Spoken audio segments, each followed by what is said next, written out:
দাদা ভাই দিদি ভাই নমস্কার। আমি মাছটি কাইটা পরিষ্কার করে দিয়ে নিয়েছি।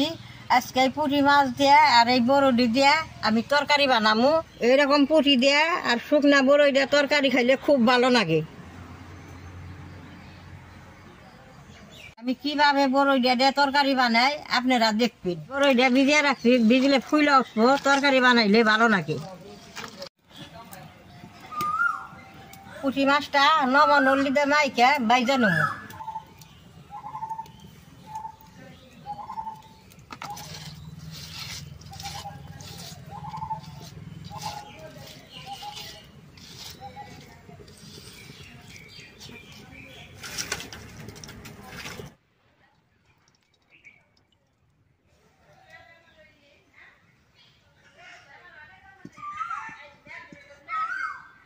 পুঁটি মাছটি তো অল্প ছোট, কড়াইটা বেশি করে তেল গরম করে দিয়ে না বানালে মাছটা ভেঙে যাবো গা। বৈশাখ মাসে পুঁটি মাছের পেটে ডিমা হয়, পুঁটি মাছটা খাইতে খুব ভালো লাগে।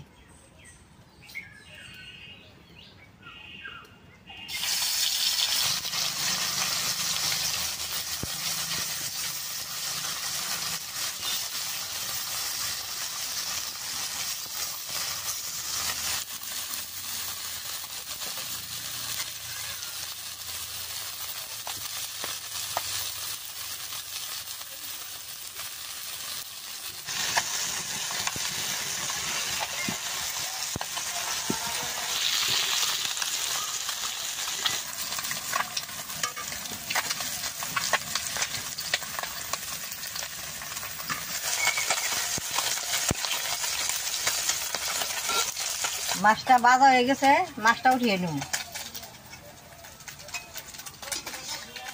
শুকা দিয়ে মাছ রাঁধলে মাছটা কড়া করে বাজন লাগে।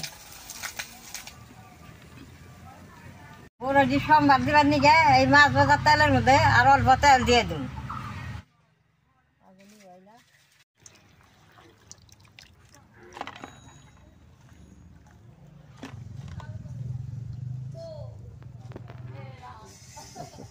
বড়োর তরকারি রাখলে কালা ভুষা দিয়ে বড়ইটা সোমবার দিন লাগে।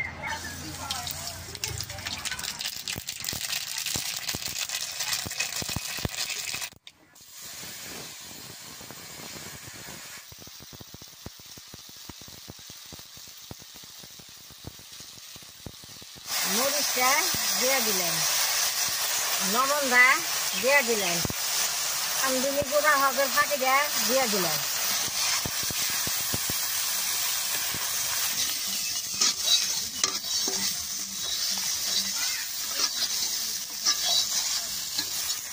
জলটা এখন দিয়ে দিব।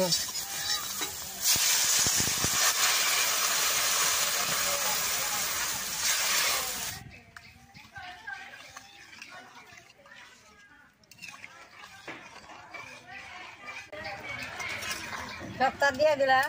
এরকম করে আমি জাল করি। দাদা ভাই দিদি ভাই, আগের থেকে আমরা পুঁটি মাছ দিয়ে বরই দিয়ে তরকারি বানিয়ে খাই। বরইগুলো শুকিয়ে রাখছি, ওখান যে পুঁটি মাছ ডিমালা, ওই ডিমালা পুঁটি মাছ দিয়ে তরকারি বানিয়ে ওখানও খামো। আজকের পুঁটি দি অল্প ছোট, বড় পুঁটি মাছ হইলে ভালো হয়।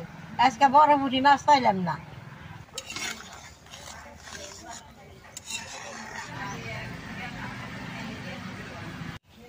বড়ডি হয়ে গেছে, পুঁটি মাছটা বড় তরকারির মধ্যে দিয়ে দিব।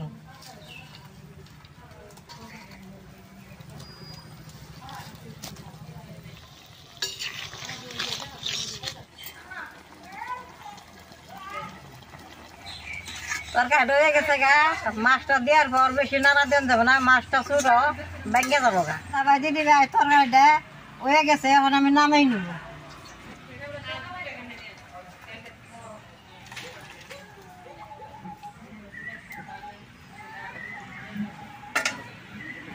দাদা ভাই দিদি ভাই দেখেন তরকারি দেয় বড়োর কি সুন্দর হয়েছে।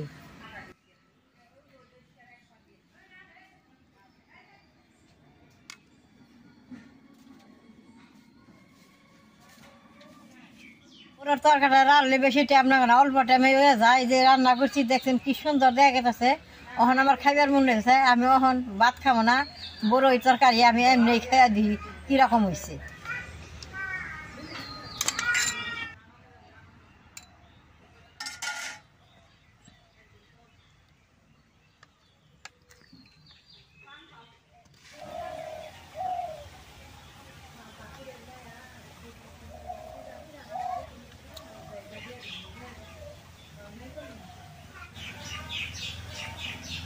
দাদা ভাই দিদি ভাই গরমের দিনে চুকার তরকারিটা বানিয়ে খেলে খুব ভালো লাগে। এই যে ভাত ছাড়া তরকারিটা খুব ভালো লাগতেছে। লবণ মশলা ঠিক মতো দিলে তরকারিটা সেই স্বাদ হয়। আপনারা শুকনা বড়ই দিয়ে পুঁটি মাছ দিয়ে এরকম করে তরকারি বানিয়ে খাইবেন। আমার ভিডিও দেখে যদি ভালো লাগে নেট করবা, শেয়ার করবা, আমার পাশে থাকবা, নালটা টিপি দিবা।